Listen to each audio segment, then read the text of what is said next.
Silakan dimulai, Bu. Ya. Udah bisa dimulai ya, Bu?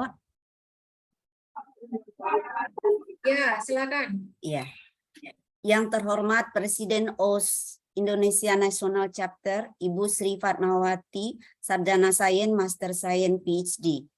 Yang kami hormati Eksekutif Komite Bidang Akademik OS Indonesia National Chapter, Ibu Dr. Rit Maleni. Selanjutnya hadirin semua yang berbahagia yang kami cintai dan yang kami banggakan, narasumber Ibu Siti Zulaikha, STMT PhD dari Institut Teknologi 10 November Surabaya. Puji syukur kita panjatkan kehadirat Allah Subhanahu wa Ta'ala yang telah memberi kita kesempatan pada hari ini untuk dapat berkumpul dalam jaringan dalam acara Talk Series yang ke-17. Selanjutnya salawat dan salam kita haturkan buat junjungan kita Nabi Muhammad SAW yang telah membawa kita dari alam kegelapan ke alam yang terang benderang selama ini.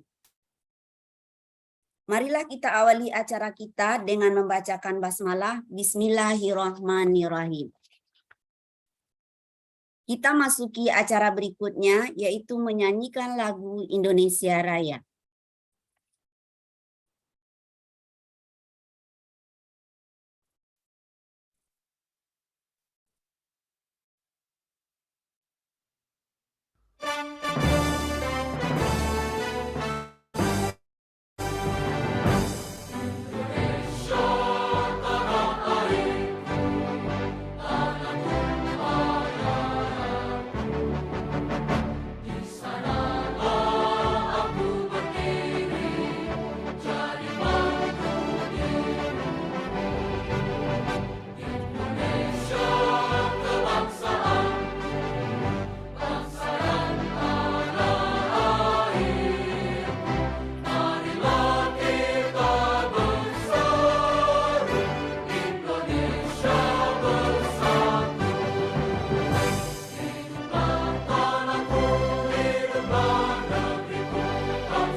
Hadirin yang kami hormati, marilah sama-sama kita dengarkan sambutan dari Presiden OS Indonesia National Chapter yang pada kesempatan saat ini diwakili oleh Ibu Dr. Rit Maleni sebagai Eksekutif Komite Bidang Akademik OS Indonesia National Chapter. Kepada Ibu Dr. Rit Maleni dipersilakan. Baik, terima kasih Bu Yuli.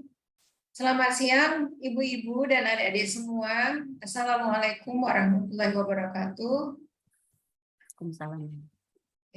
Selamat siang juga Ibu Siti Zulaikha, pembicara kita hari ini. Apa kabar Bu? Semoga sehat ya. Alhamdulillah. Oke. Ya Bu Yuli, terima kasih sudah mengantarkan acara kita hari ini. Ibu-ibu dan adik-adik semua, kita bertemu kembali untuk acara Ostok Series kesekian kalinya. Jadi ini adalah acara Ostok Series kita yang ke-17, ibu-ibu dan adik-adik semua. Jadi sudah banyak yang kita sampaikan ke publik bagaimana peneliti-peneliti perempuan Indonesia yang tergabung di OS berkiprah untuk membangun Indonesia. Tentunya sesuai dengan bidangnya masing-masing.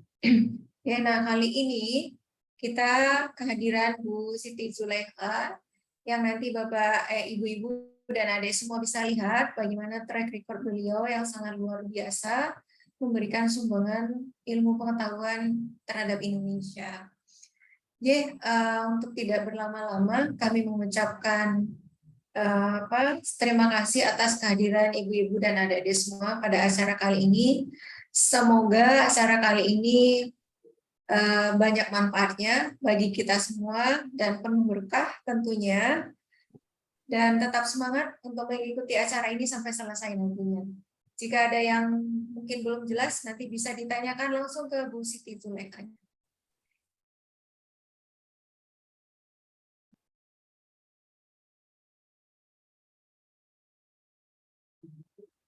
Hari ini.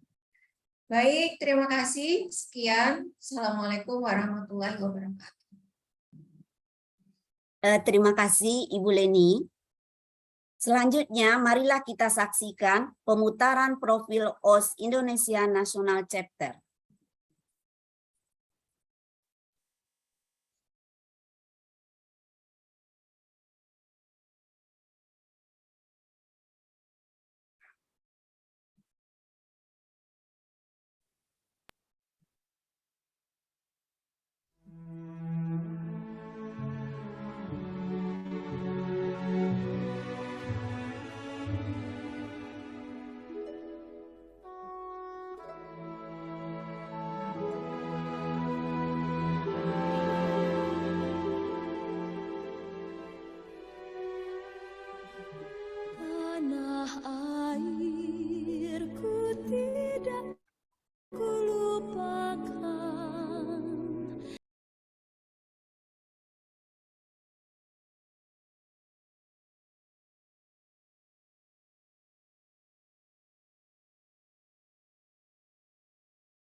hadirin peserta webinar yang berbahagia, kita masuki acara yang kita tunggu-tunggu, di mana acara tersebut mengambil topik Rice Brand Based Biorefinery Valorization Product. Sebelum narasumber memaparkan topik tersebut, kami akan membacakan kurikulum vitae dari narasumber. Narasumber menyelesaikan pendidikan S1-nya di Teknik Kimia dari Institut Teknologi 10 November Surabaya. Kemudian pada tahun 2003 di institusi yang sama, narasumber menyelesaikan master tekniknya di bidang yang sama, yaitu di bidang teknik kimia. Dan pada tahun 2009, beliau menyelesaikan PhD-nya dari National Taiwan University of Science and Technology. Sampai saat ini, narasumber masih konsisten dengan topik penelitiannya, yaitu biorefinery berbasis biomasa, biodiesel, nanopartikel berbasis lipid, konversi batubara, dan bioteknologi. Kalau kita lihat kekonsistenan dari narasumber ini, dapat kita lihat dari beberapa grant yang sudah beliau peroleh antara tahun 2021 sampai tahun 2024, itu beliau memperoleh ada 3 grant. Yang pertama itu dari German Academic Exchange Service, yang kedua dari Matching Fund Kedaireka, dan yang ketiga dari PT UMG Ideal Lab Indonesia. Sedangkan di antara tahun 2011 sampai tahun 2022, bila kita lihat, narasumber memperoleh pendanaan dari Kemenristek, Badan Riset Nasional dan Inovasi Nasional. Kemudian beliau juga dapat fund dari Institut Teknologi 10 November. Dan ada lagi fundnya yang lain, yaitu E-Asia Joint Research Program. Antara tahun 2016 sampai tahun 2019, narasumber memperoleh 3 grant. Yang pertama dari Mid Indonesia Research Alliances, yang kedua dari PT Pertamina Terminal BBM Tuban, dan yang ketiga dari 22 Second Science and Technology Research Grant. Jadi kalau kita lihat track record dari narasumber kita ini, memang tidak kita ragukan lagi kekonsistenannya dalam melakukan penelitian yang berbasis biomasa dan biodiesel. Untuk tidak memperpanjang mukadimah, sebelum nanti narasumber memaparkan presentasinya, para hadirin yang hadir di dalam jaringan ini, disediakan kolom chat kalau ada pertanyaannya. Sementara nanti setelah pemaparan dari narasumber, kita juga sediakan sesi untuk tanya jawab secara langsung. Nah, silakan Ibu Dr. Siti Zulaika mempresentasikan topik kita pada hari ini. Terima kasih Prof. Yuli atas pengenalannya yang sangat baik. Saya akan mulai langsung ya, bentar saya share dulu.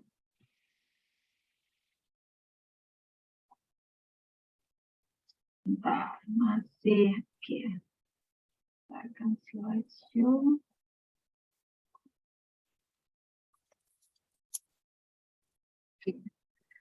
Baik, Assalamualaikum warahmatullahi wabarakatuh. Waalaikumsalam warahmatullahi wabarakatuh. Selamat siang, salam sejahtera, salam sehat untuk kita semua. Hari ini saya akan berbagi salah satu topik di penelitian saya, yaitu Rice Brand Based Biorefinery, khususnya pada valorization of products, di mana saya sudah menggeluti tentang perbedaan ini sejak tahun 2004. Ada 3 pokok bahasan yang akan saya sampaikan di siang hari ini. Yang pertama mengenai general composition di dalam zat. Yang kedua adalah senyawa-senyawa yang berharga yang ada di dalam zat padi. Sehingga diakhiri dengan rice brand based biorefinery. Sebelum kita masuk ke topik yang pertama, saya akan berbagi sedikit mengenai apa saja sih yang kita kerjakan di lab yaitu di lab proses reaksi kimia dan konversi biomasa. Jadi di 2 minggu sebelumnya ITS meminta semua dosennya untuk menuliskan maksimal 2 saja kompetensinya. Sehingga di antara semua itu kalau kita rangkum, ada 2 kompetensi saya. Yang pertama adalah di biomass processing and biorefinery, dan yang keduanya adalah di lipid processing sama modification. Ibu-ibu dan adik-adik bisa kontak saya di sini. Jadi in brief-nya, biomass itu akan kita processing dan kita conversion untuk menjadi crude product. Crude product ini nggak bisa kita pakai langsung, kita harus lakukan proses separasi, purifikasi, sehingga akan menjadi produk yang bisa kita klasifikasikan sebagai bioenergi ataupun bioproduct. Oke. Next, saya akan masuk ke topik yang pertama, yaitu General Composition of Rice Bran. Sebelum saya lanjutkan berbicara mengenai komposisi di dalam dedak padi, saya ingin menunjukkan sebuah fakta yang mungkin belum disadari oleh ibu-ibu dan adik-adik semua yang ada di sini. Jadi, saat ini kita sangat tergantung pada yang namanya fossil fuel, ya kan? Indonesia pun sudah jadi net importer saat ini. Nah, kalau kita anggap bumi ini sebagai sistem yang tertutup, jadi kalau kita di teknik kimia, kita ada sistem tertutup, ada sistem terbuka. Pada sistem yang tertutup, ini membolehkan terjadinya heat transfer, tapi tidak membolehkan terjadinya mass transfer. Sehingga kalau bumi ini kita anggap sebagai sistem yang tertutup seperti ini, di mana boleh adanya heat transfer, maka kita bisa memanfaatkan radiasi sinar matahari untuk melakukan proses fotosintesis. Proses fotosintesis ini ternyata akan menghasilkan mencapai 95 miliar ton setara karbon per tahunnya, di mana biomass circulation yang dihasilkan dari proses fotosintesis ini jauh lebih banyak dibanding konsumsi dunia saat ini terhadap fossil fuel yang mencapai 6,5 miliar ton C per tahunnya. Sehingga kalau kita bisa memanfaatkan biomass circulation karena proses fotosintesis ini, maka ketergantungan kita kepada fossil fuel itu bisa ditekan. Sehingga yang nanti kita harapkan berupa sustainable society yang akan di-driven oleh external energy, dalam hari ini adalah solar energy, ini dapat terrealisasikan. Oke, the next slide, ini untuk kita menyamakan frekuensinya, karena mungkin tidak semuanya yang hadir di sini dari teknik kimia, sehingga di sini kita harus menyamakan frekuensi mengenai beberapa definisi. Salah satunya adalah apa itu biomasa. Jadi biomasa ini adalah semua material organik terbarukan yang bisa berasal dari tanaman ataupun binatang, termasuk byproduct-nya yang tersedia cukup banyak di negara kita.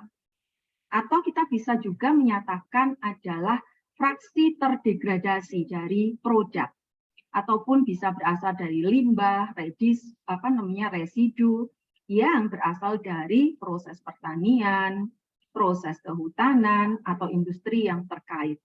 Ataupun juga fraksi terdegradasi yang berasal dari industri maupun limbah perkotaan. Jadi itu adalah definisi daripada biomasa. Sedangkan yang kita maksud sustainability atau keberlanjutan, ini adalah kita fokus pada pemenuhan kebutuhan saat ini tanpa mengorbankan kemampuan generasi yang akan datang untuk memenuhi kebutuhannya. Sehingga apa yang bisa kita rasakan sekarang itu bisa dirasakan generasi yang selanjutnya. Nah, ini yang harus kita samakan frekuensinya mengenai apa itu sustainability, apa itu biomass. Nah, kita akan masuk mengapa saya memilih atau dari tahun 2004 saya masih berkecimpung di yang namanya dedak padi.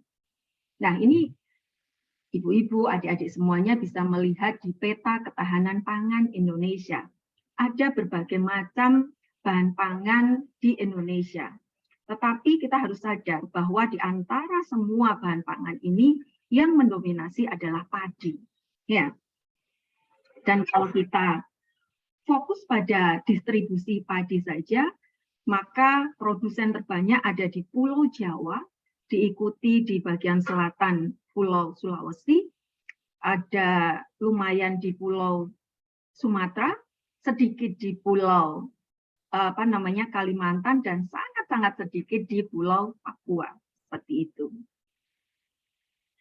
Sehingga ini juga masih inline dengan persebaran sentra produksi pangan berdasarkan RPJMN hingga tahun 2024, di mana ini masih didominasi padi sebagai produk pangan utama.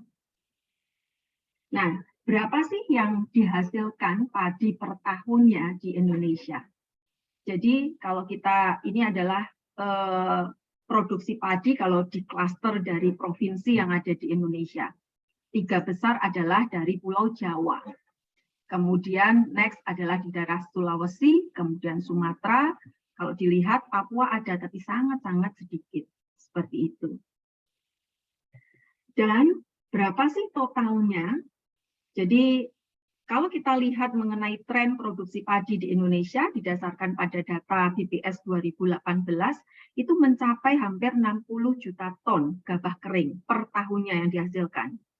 Di tahun 2022 ini kemungkinan akan terjadi kenaikan, yang pasti terjadi kenaikan lebih dari 60 juta ton gabah kering per tahun dihasilkan.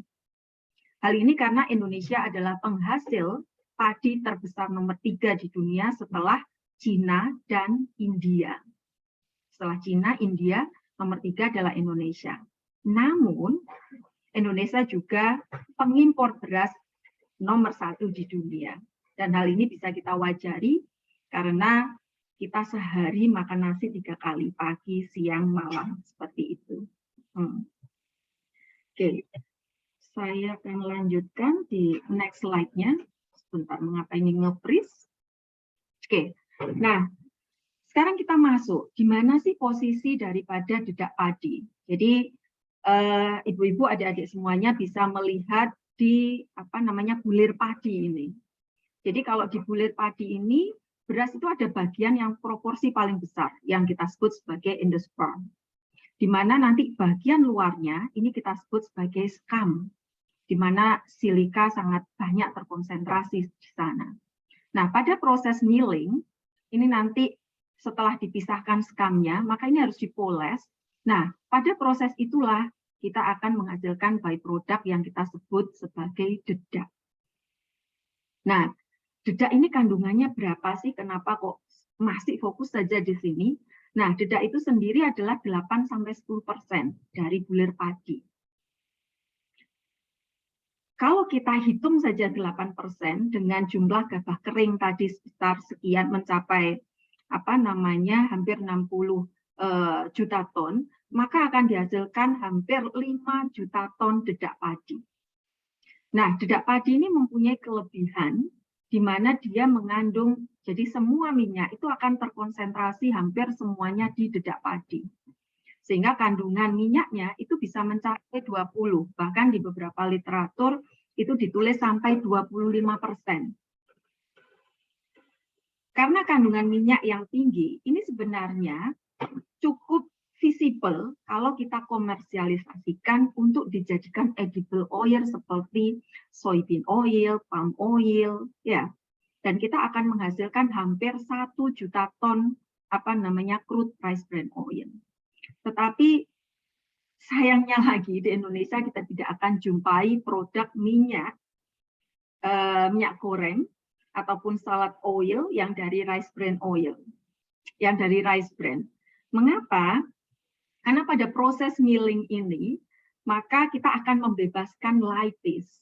Nah, lipase inilah yang secara aktif akan menghidrolisa minyak yang ada di dalam dedak padi sehingga baunya menjadi tengik, yang berarti dia kandungan FFA-nya tinggi. Saat kandungan FFA tinggi, maka ini tidak menjadi visible kembali. Biasanya akan seperti itu. Nah, ini saya akan lanjutkan kalau kita bandingkan di sini. Komposisi dedak dibanding brand-brand lainnya, mulai dari wheat bran, corn bran, barley, rye, oat, sorghum, dan sebagainya.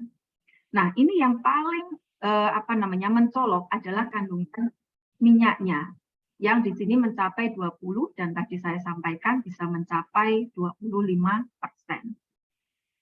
Sehingga kalau ini kita bikin diagram untuk lebih mudah, dia mengandung minyak, mengandung karbohidrat, mengandung protein, mengandung fiber, mengandung es, dan beberapa anorganik seperti itu.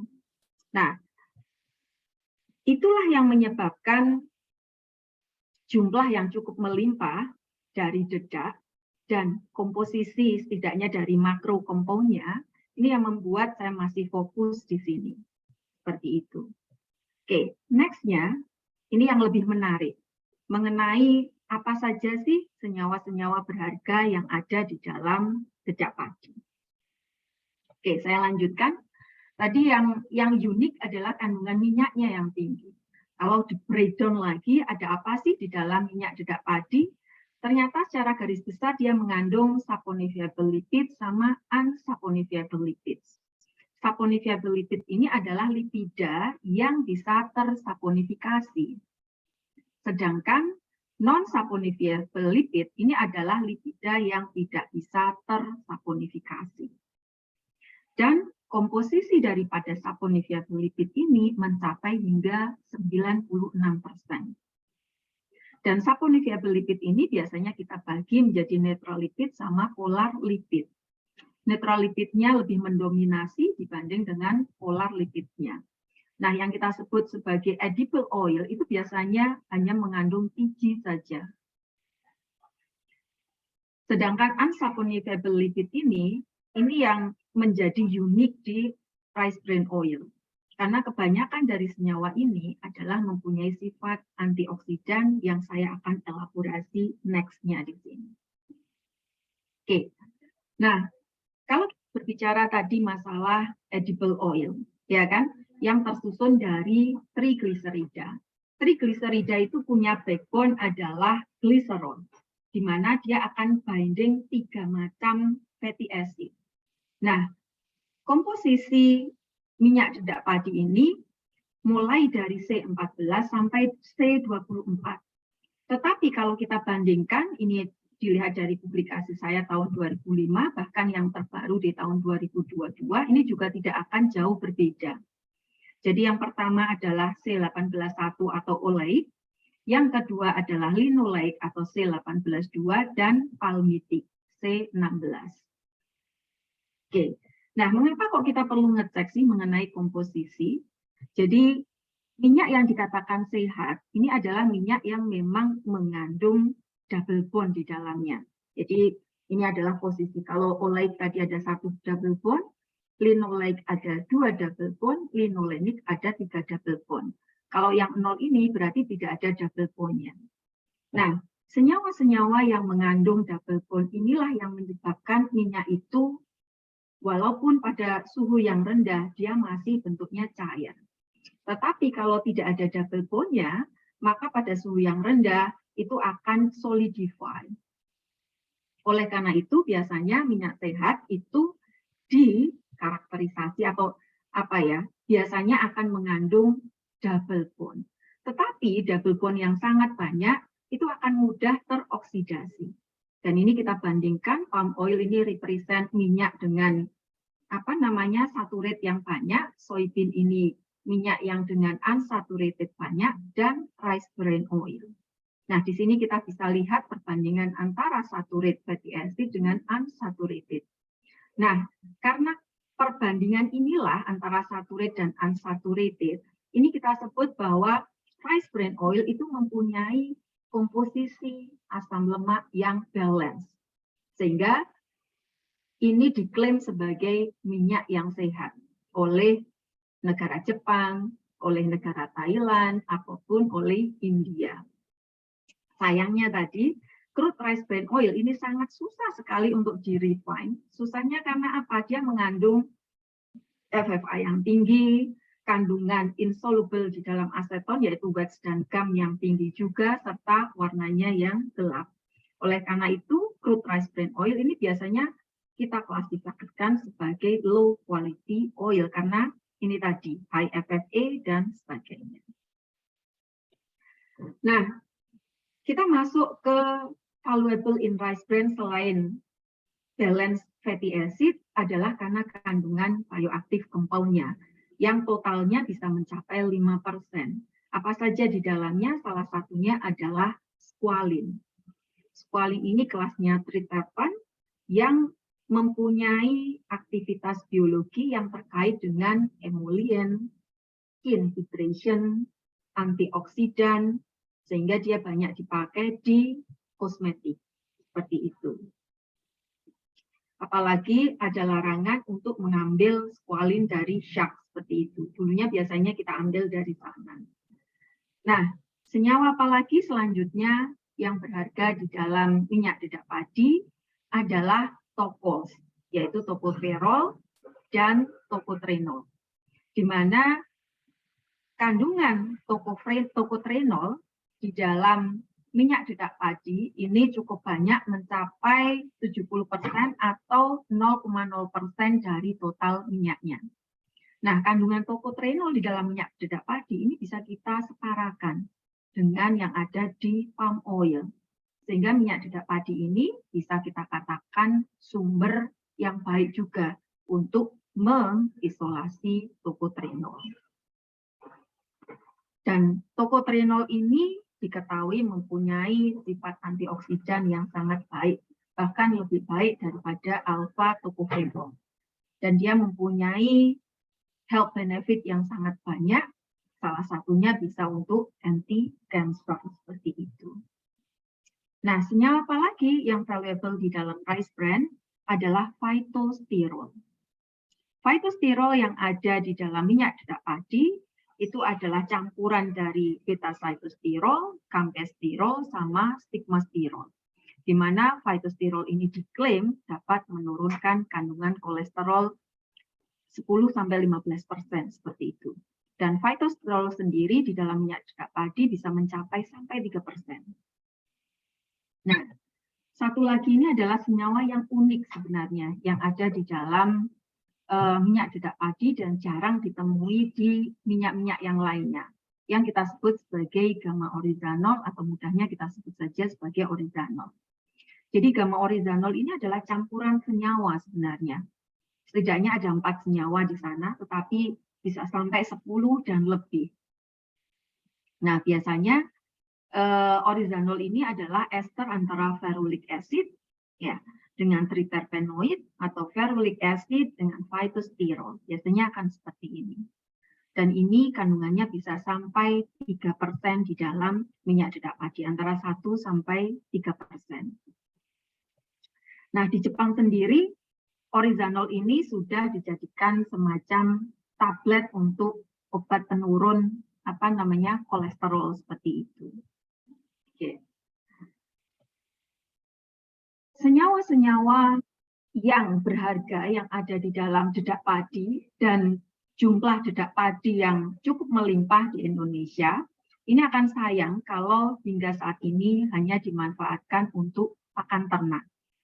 Maka di sini kita develop yang namanya rice bran based biorefinery atau biorefinery berbasis dedak padi. Nah, sebelum saya lanjutkan mengenai rice bran based biorefinery, saya akan coba menyamakan persepsi kembali mengenai definisi biorefinery. Kalau kita di teknik kimia, biasanya kita di crude oil kita mengenal sebagai refinery. Sebenarnya prinsip yang sama di biorefinery. Sehingga di sini saya ambil dua definisi. Yang pertama berdasarkan International Energy Agency, di mana biorefinery itu didefinisikan sebagai proses berkelanjutan dari biomasa menjadi berbagai macam produk untuk food, feed, chemical, material, dan untuk energi. Sedangkan kalau didasarkan pada US Department of Energy, maka biorefinery itu didefinisikan sebagai konsep overall dari processing atau processing plant di mana biomasa ini dijadikan sebagai feedstock yang akan nanti dikonversi, selanjutnya diekstraksi menjadi berbagai macam produk. Nah, ini in glance kalau saya tuliskan, rice bran tadi, uniqueness-nya kan kandungan minyaknya yang tinggi. Kalau minyak ini terambil, maka bagian lainnya kita sebut sebagai divided rice bran. Nah, divided rice bran ini akan mengandung didominasi oleh karbohidrat, disusul oleh protein, fiber. Sebenarnya tiga ini yang dominan. Sedangkan di crude rice bran oil, ini awal harus biasanya kita pisahkan yang insoluble asetonnya tadi, yaitu gum dan wax. Sehingga kita akan mendapatkan minyak yang kaya akan bioaktif compound berupa gamma oryzanol, phytosterol, topols, dan sebagainya. Nah, dengan konsep biorefinery ini berbasis dengan dedak padi, diharapkan kita nanti akan mendapatkan berbagai macam produk untuk food, untuk feed, untuk chemical, material, maupun untuk energi. Itu yang kita harapkan. Nah, ini saya coba untuk share mengenai, sebentar ini agak oke. Nah, biorefinery yang kita develop di lab ini menggunakan 12 prinsip green chemistry plus sustainable development goals. Misalnya adalah kita mengurangi sebanyak mungkin adanya waste, kemudian kalau bisa kita gunakan chemical yang green seperti itu, safer solvent, ya, renewable feedstock karena kita gunakan dedak padi dan sebagainya. Termasuk nanti dalam kaitannya untuk mencapai sustainable development goal. Oke, yang pertama tadi kita awali dari gums dan wax-nya atau senyawa-senyawa yang tidak larut di dalam aseton. Nah, ini adalah didominasi dengan yang namanya fosfolipid. Fosfolipid ini sekilas akan mempunyai struktur yang mirip dengan acetylglycerol. Yang membedakan adalah di bagian ininya. Di mana di sini ada fosfornya, terus ada head-nya. Nah, head ini yang nanti membedakan namanya fosfatidil. Choline, ethanolamin, serine, inositol, dan gliserol. Nah, kalau melihat strukturnya seperti ini, maka kita bisa katakan bahwa area ini yang binding fatty acid ini akan bersifat less polar. Bagian yang ada head group-nya ini akan bersifat polar. Nah, sifat seperti ini kita bisa manfaatkan untuk emulsifier. Di mana emulsifier ini nanti bisa kita aplikasikan untuk food, kosmetik, dan juga farmasi. Nah, next-nya, ini saya coba tunjukkan mengenai yang majornya di crude rice bran oil, yaitu di oilnya. Jadi kalau wax dan gumnya kita bisa manfaatkan untuk emulsifier, maka oilnya, karena oil tadi mengandung FFA cukup tinggi, cara termudah adalah kita konversi saja dia menjadi biodiesel. Di mana bijinya, kalau kita reaksikan dengan alkohol, baik itu metanol ataupun etanol, akan dihasilkan 3 biodiesel plus byproduct berupa gliserol. Sedangkan asam lemaknya akan menjadi biodiesel plus air. Nah, kalau kita amati, Indonesia sekarang sudah mencanangkan B30 di 2025. Berarti di dalam solar itu harus dicampur dengan 30% biodiesel. Maka kita bisa bayangkan kita akan punya banyak byproduct berupa gliserol. Nah, gliserol ini sebenarnya bisa kita reaksikan dengan low quality oil kita menjadi yang kita sebut sebagai emulsifier. Sehingga in overall dari minyak ini kita bisa proses langsung menjadi edible oil untuk food application, bisa jadi emulsifier untuk food, pharmaceutical ataupun kosmetik, ya. Kemudian juga untuk energi berupa biodiesel. Nah, next-nya di dalam minyak tadi biasanya akan mengandung bioactive compound. Di awal pekerjaan saya tentang rice bran, ini kita sudah berhasil untuk mengekstrak atau mempurifikasi C bukan single kompon yang kita namakan gamma orizanol dengan kemurnian sudah di atas 96,5%. Namun effort yang sangat besar akan kita perlukan untuk memisahkan satu senyawa dengan senyawa yang lainnya. Misalkan orizanol dari phytosterol, memisahkannya dari tokos, valin, dan sebagainya. Sehingga yang kita harapkan, kalau kita bisa mengisolasi mix bioactive compound, ini akan effort yang akan kita keluarkan akan menjadi lebih less dibanding kalau kita single compound seperti tadi. Namun yang perlu kita perhatikan antara satu senyawa dengan senyawa yang lainnya saat dicampur ini bisa jadi memberikan interaksi yang lainnya. Sehingga kita juga di lab dalam rangka lebih me-edit value daripada bioactive compound, kita coba untuk mempelajari interaksinya. Baik dia sendirian, binary, ataupun tersiari. Jadi kita coba di sini. Nah, bioactive compound ini yang tadi saya sampaikan, misalnya orizanol tadi, kan mempunyai sifat yang tidak larut di dalam air. Tetapi dia mempunyai kita bisa manfaatkan dia sebagai penurun kolesterol. Di mana salah satu obat yang sering dipakai untuk menurunkan kolesterol adalah simvastatin. Maka kita bisa mereplace atau mensubstitusi dengan menggunakan orizanol tadi ataupun mix simvastatin dan orizanol. Sayangnya kedua obat ini mempunyai sifat yang kelarutannya sangat rendah. Sehingga dengan lipid-based drug delivery system ini kita coba untuk memperbaiki kualitas daripada orizanol ataupun simvastatin. Sehingga awalnya kita cek semua propertinya dan sebagainya hingga nanti kita formulasikan dan kita cek dengan memperbaiki kualitasnya berapakah orizanol ataupun simvastatin yang bisa kita loading di dalam drug delivery ini.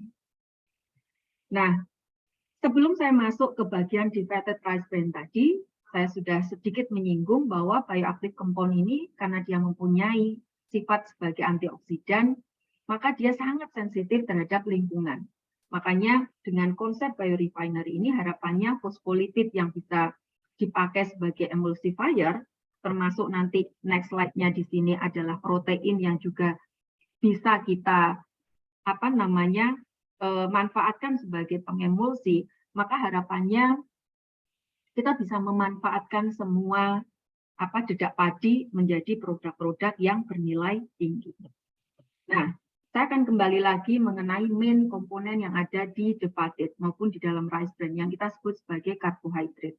Untuk simpelnya, sebenarnya karbohidrat ini bisa kita hidrolisa menjadi gula sederhana, selanjutnya difermentasi dan menghasilkan yang kita sebut sebagai bioetanol untuk energi.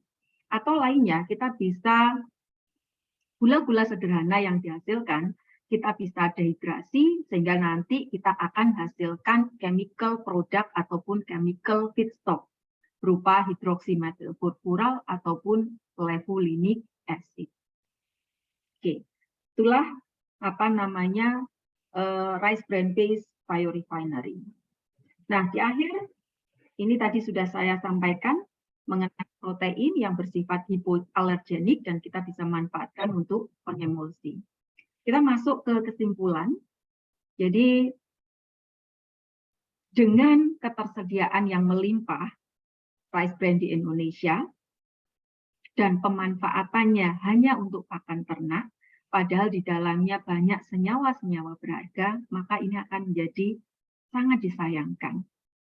Oleh karena itu, di sini kita propose yang namanya rice bran based biorefinery, di mana dari rice bran kita akan menghasilkan energi bisa berupa bioetanol ataupun biodiesel, dan kita bisa menghasilkan untuk food, kosmetik, maupun pharmaceutical application.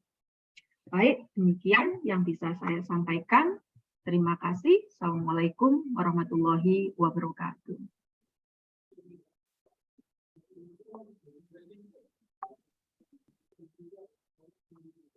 Hadirin yang berbahagia, telah sama-sama kita dengarkan pemaparan dari Ibu Siti Zulaika. Terima kasih Ibu atas pemaparan yang sangat menarik sekali banyak hal-hal baru yang selama ini belum kita ketahui dari dedak padi yang banyak kita jumpai di Indonesia. Untuk memperdalam pengetahuan kita tentang dedak padi ini, dibuka sesi tanya jawab.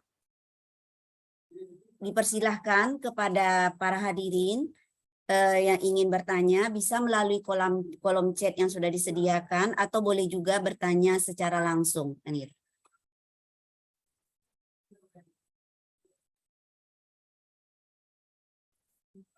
Belum ada pertanyaan? Kalau begitu saya yang bertanya dulu, Ibu Siti. Ya. Saya sangat tertarik sekali dengan apa yang Ibu paparkan. Kita sama-sama orang kimia, Ibu teknik kimia, saya orang kimia murni. Tapi saya sudah hijrah ke orang metalurgi sekarang kan gituan. Jadi kalau kita lihat dari pemaparan Ibu tadi, berarti potensi kita untuk memanfaatkan biomass dari dedak padi ini kan sangat besar sekali ya. Dari produksi padi kita menghasilkan berapa ton itu dedak padi kita itu setiap tahun. Kalau melihat dari dedak yang dihasilkan itu sangat memungkinkan sekali kalau ini diolah menjadi minyak ya, dan jadi RBO tadi kan Ibu. Tetapi ini yang dalam pemikiran saya ya, dilema yang ada pada kita ini, lahan terhadap tanaman padi itu kan sudah dialihkan sebahagian menjadi perumahan Ibu kan gitu. Kira-kira sustainability-nya ini nanti kalau kita memang ini olah dedak padi ini menjadi RBO nantinya, itu kan memang perlu pemikiran lanjut Ibu kan gituan. Sementara kita juga butuh renewable energy kan. Ini kan salah satu masuk renewable dari biomass Ibu. Apakah kira-kira potensi ini masih bisa dipertahankan Ibu agar kita memang kalau kita lihat dari kandungannya ini, kalau kita tahu dari orang kimia ada saponin, ada koferol, ada orizano, sterol dan derivat-derivatnya itu kan merupakan antioksidan yang bagus sekali Ibu. Ada enggak kebijakan untuk itu agar memang dipertahankan agar kita bisa memproduksi RBO ini sehingga kita tidak tergantung dari impor dari luar kalau kita memang ingin minyak yang dari biomass ini. Silakan Ibu. Baik, terima kasih Prof. Yuli. Jadi terkait kebijakan belum ada Prof, karena memang sampai sekarang pabriknya rice bran oil aja nggak ada Prof. Kalau kita ke supermarket itu pasti produknya Thailand, produknya Jepang ataupun paling banyak Thailand. Jadi belum ada untuk itu. Tetapi kalau bicara sustainability tadi dengan dikaitkan untuk lahan pemukiman, maka kita harus memilih antara perut dan hunian. Jadinya akan seperti itu. Tapi selalu masih ada pembukaan lahan, karena sejak zamannya Pak Harto itu kan memang kita diarahkan berasisasi ya, yang semula banyak masyarakat terutama di luar Jawa yang makanan pokoknya bukan nasi, itu sekarang kan sudah geser juga ke nasi kan. Iya, iya. Sehingga kemungkinan ada perluasan di luar Pulau Jawa. Karena kalau Jawa mungkin sudah mentok kali ya. Iya, iya.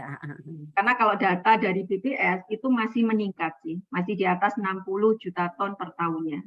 Iya, iya. Jadi memang ketergantungan kita terhadap padi kan memang besar. Berarti kalau memang kita tergantung terhadap padi sebagai memang pangan pokok kita, otomatis kan dedaknya juga memang dihasilkannya kan juga tinggi. Ya. Betul. Jadi berarti harus ada kan gituan bahwa limbah yang dihasilkan ini tidak terbuang percuma, tidak cuma diolah menjadi pupuk kompos, tetapi kita coba olah menjadi RBO kan ya, bisa berproduksi ya. Harapan kita kan seperti itu Ibu tindak lanjutnya. Jadi memang sangat menarik sekali, saya tertarik sekali. Nggak saya sangka itu bahwa dari kulit padi itu kandungannya ini enggak.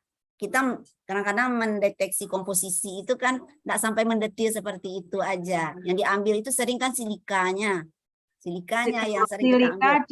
Di sekamnya yang banyak. Iya, yang di sekamnya, enggak sampai kita ke lapisan yang dalamnya itu kan kita. Ya. Terima kasih Bu Siti penjelasannya.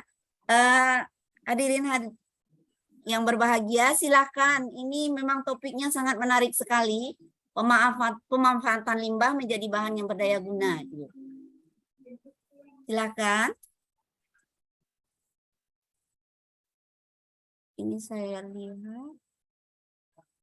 Boleh raise hand atau boleh juga langsung nanti. Silakan Bapak dan Ibu yang ikut berpartisipasi dalam webinar ini kan kita.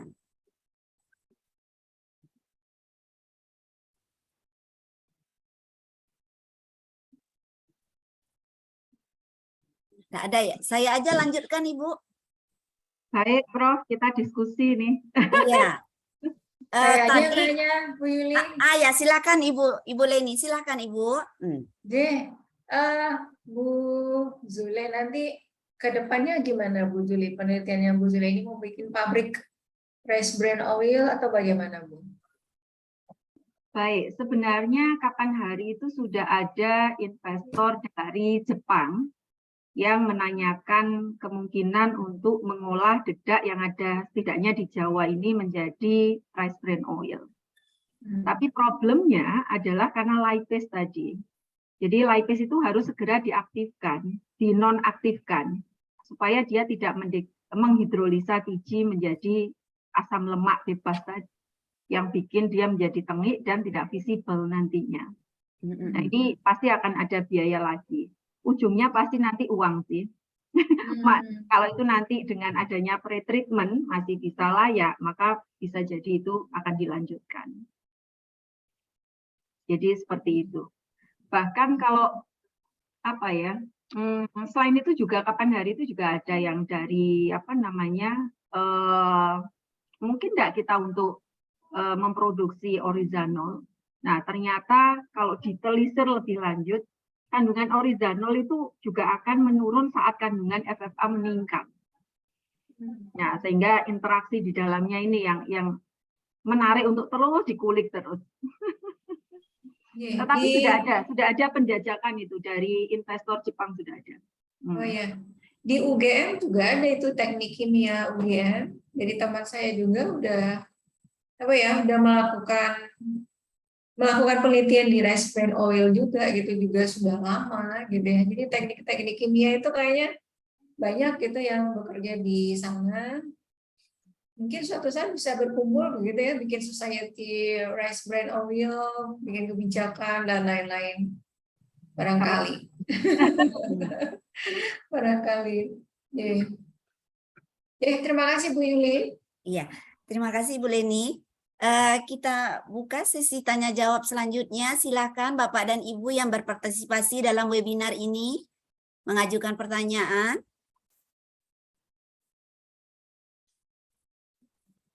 Ini yang banyak hadir mahasiswa saya soalnya. Jadi sudah paham ya. Sudah paham dengan apa yang diterangkan.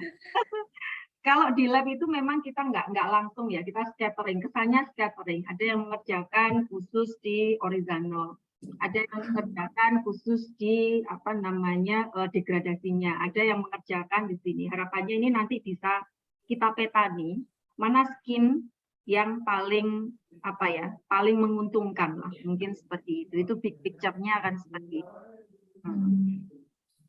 Iya. Baik. Iya.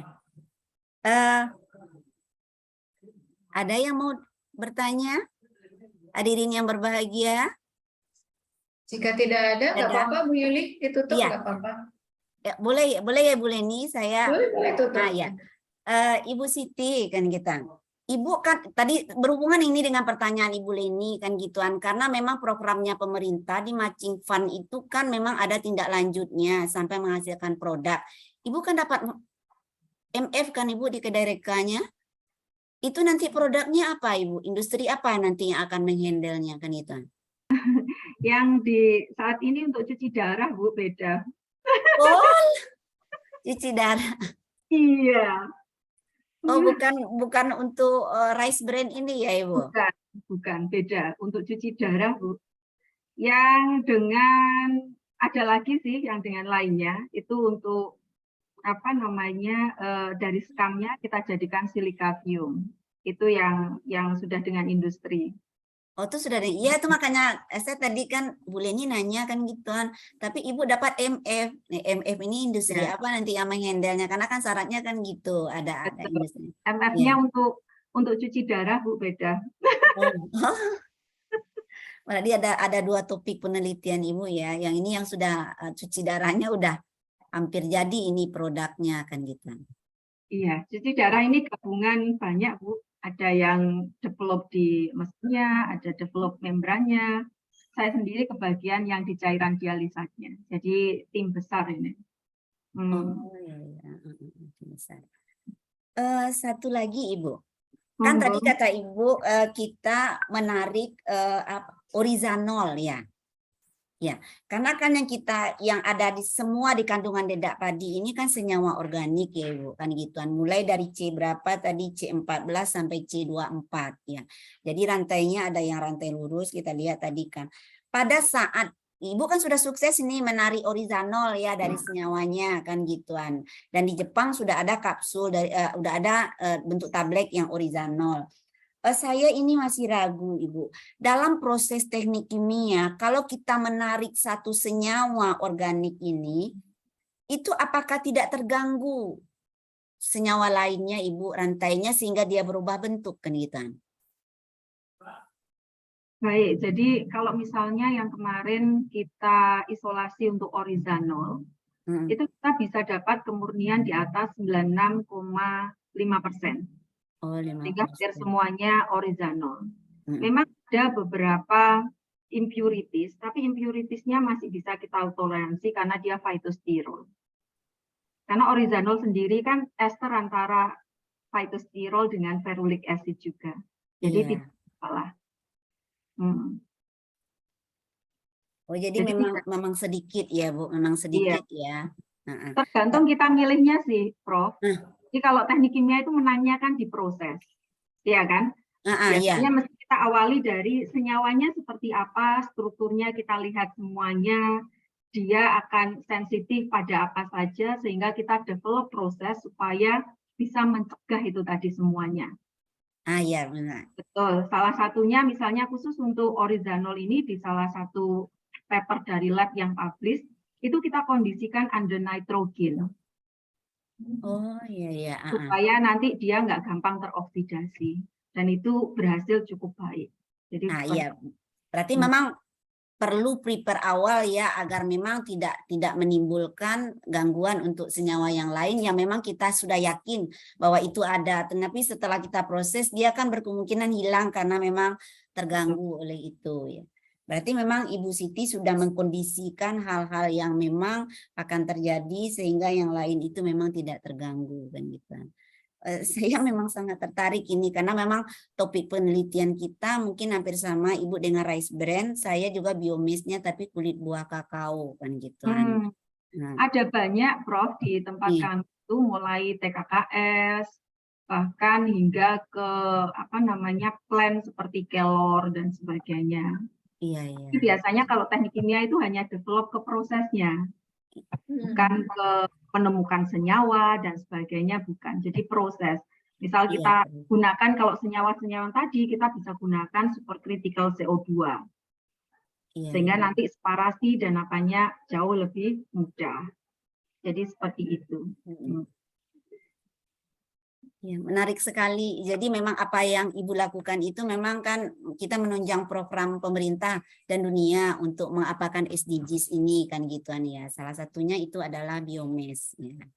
Mungkin nanti kita diskusi lagi yang lebih apa. Ini tertarik untuk ini ya. Prof Yuli, Prof Yuli kalau tertarik dengan biomass, kita mulai besok hingga November tanggal 25 kita ada kuliah bersama di mana pengampunya itu bergilir untuk besok itu dari Indonesia, Thailand, sama Kumamoto, next-nya geser ke Filipina, next-nya lagi geser ke Spain, ke Malaysia, hingga ke Amerika. Jadi kalau nanti saya bisa share link-nya. Iya, oke, untuk mahasiswa. Oke, terima kasih banyak tawarannya kan gitu. Terima kasih. Saya juga mau Bu Zule. Iya, walaupun bidangnya biomass ya, ini teknik kimia beneran ya. Tapi ada senyawa di sana ya. seperti Iya, itu. dibagi linknya nanti. Hmm. Iya, ini menarik sekali. Kita lanjutkan. Bapak-bapak dan ibu-ibu peserta webinar yang berbahagia, silakan. Masih ada yang akan mengajukan pertanyaan atau mengisi kolom chatnya dalam bertanya sehingga Ibu Siti nanti bisa menjawabnya. Saya kira sudah cukup, Bu Iya, Yuli. sepertinya tidak ada lagi ya, Bu Leni. Iya. Ya.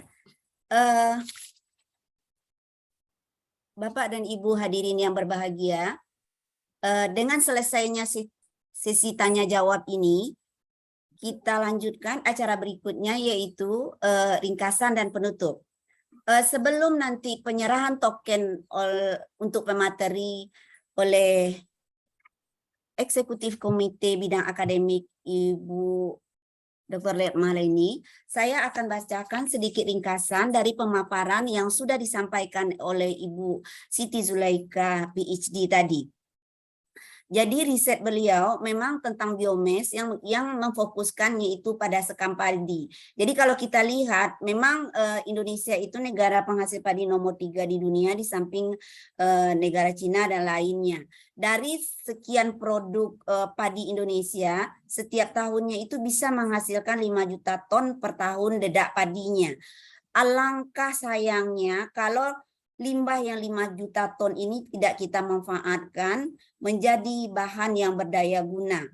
Ibu Dr. Siti Zulaika sudah memulainya meneliti menjadi dedak padi ini menjadi rice bran oil.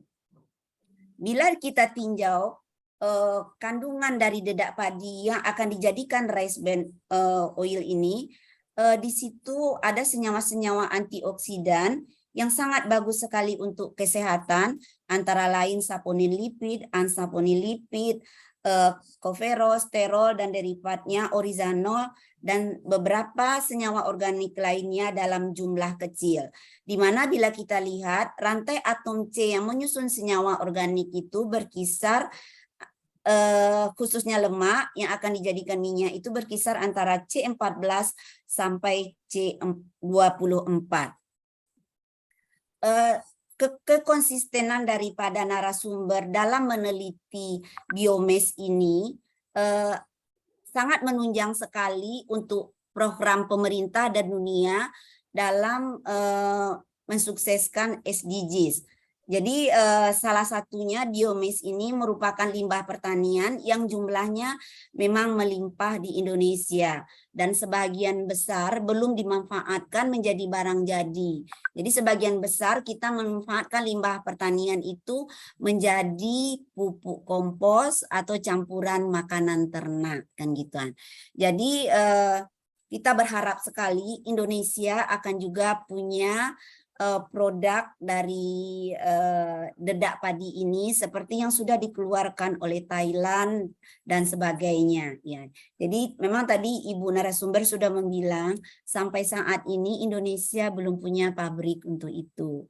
Jadi mudah-mudahan dengan kekonsistenan daripada narasumber dalam meneliti biomes dari dedak padi ini di Indonesia nanti akan ada akan ada pabrik yang memang untuk mengolah dedak padi ini. Ya. Hadirin yang berbahagia, kita masuki acara berikutnya yaitu penyerahan token untuk pemateri yang akan diserahkan oleh Ibu Dr. Retma Leni. Silahkan Ibu. Ya, baik. Ya, Bu Siti Zulaika, kami dari OS Indonesia mengucapkan terima kasih yang sebesar-besarnya atas kesediaannya telah berbagi bersama di acara OSTOK Series yang ke-17 ini. Semoga kedepannya lebih sukses lagi ya, Bu Siti Zulaika. Terima kasih dari OS Indonesia.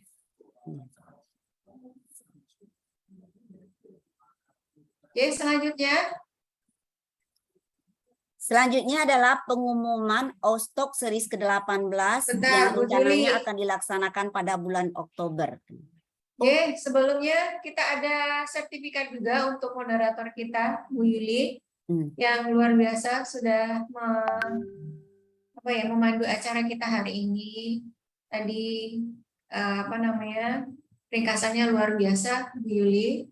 Kita jadi paham lebih dengan apa yang sudah disampaikan oleh Bu Siti Zulaikha tadi. Kebetulan saya juga jaringannya tidak bagus, jadi malah lebih paham.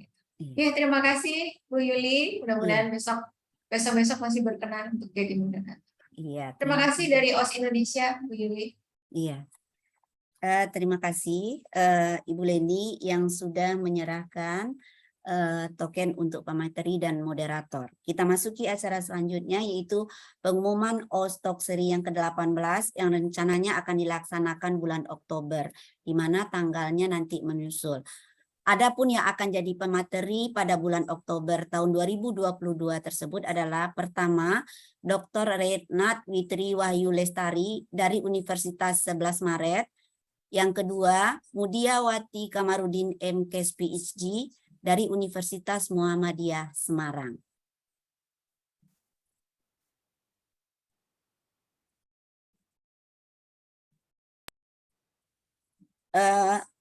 Untuk menambah pemahaman kita bagaimana kiprah dari OS Indonesia National Chapter ini, marilah kita lihat bagaimana cara menjadi member OS Indonesia. Jadi rekrutmen untuk OS Indonesia National Chapter itu adalah wanita berpendidikan S2, S3, Prof di bidang sains dan sosial sains dan tinggalnya di Indonesia. Kemudian membership-nya itu adalah free. Jadi tidak ditarik biaya keanggotaan. Untuk mendaftar disediakan registrasi linknya. Ini ada https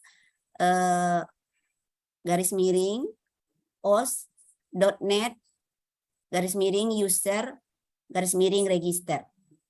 Kemudian untuk menambah pemahamannya, untuk melihat kegiatannya, yang berniat untuk menjadi member of OS Indonesia National Chapter bisa melihat visual guideline-nya yang sudah disediakan linknya berikut ini. Dokumen untuk apply disediakan dalam bentuk full member. Uploadnya itu adalah untuk master dan PhD certificate. Kemudian untuk affiliate member, uploadnya dalam bentuk bachelor certificate.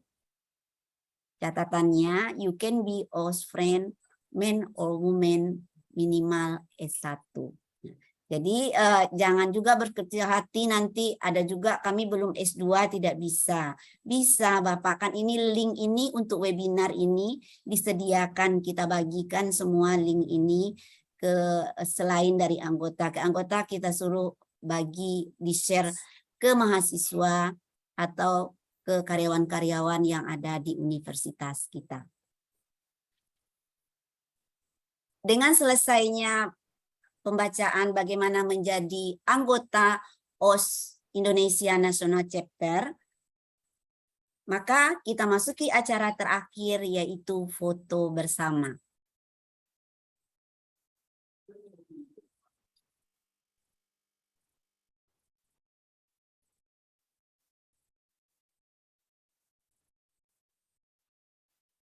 Kameranya dibuka, Bapak dan Ibu.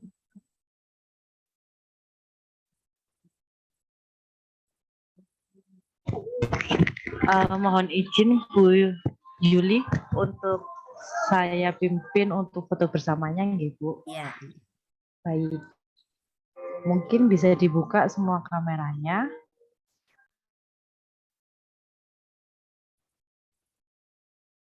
Baik. 1, 2, 3.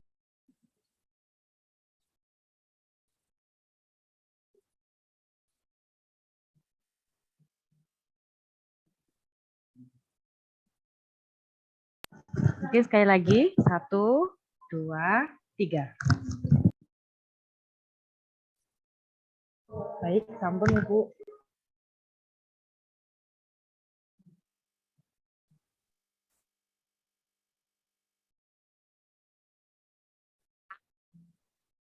Ya, Sampun. sudah Bu Yuli, ditutup. Selesai ya? Oke.